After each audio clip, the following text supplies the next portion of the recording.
chokae. Ponono ere kaka mano nyalo entiere kod consequence kata ponono entiere kod rach mane kata ber mane, Maurice?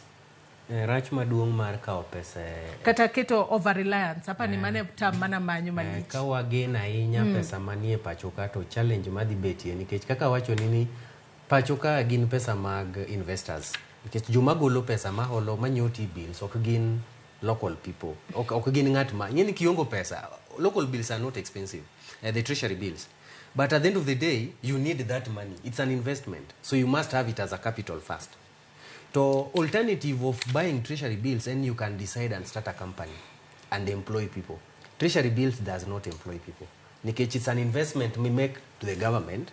Pesa ni mature. For example, treasury bill tema mature after 91 days, tema 182 days to 360. Ko mature ati roll over. Nyiso ni pesa no government ema tiyo kode. To government is not investing.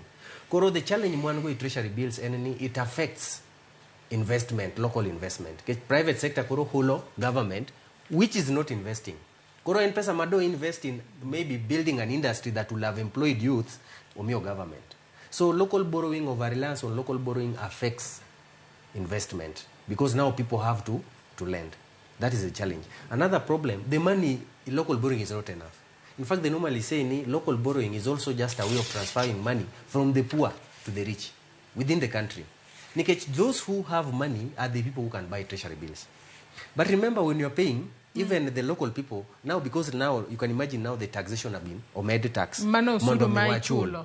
Kurika o pesa kumnga maungo pesa in form of tax, tichulo ja treasury bills. Nikech kata mana jo treasury bills, joma issue treasury bills go, joma invest in treasury bills, gin jok manigi pesa. Lakini samichulo donginge ni golo tax from the local mwananchi.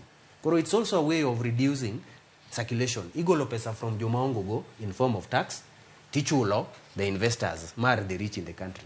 Koro it's also not a very good option. But it's better because it's a bit cheaper.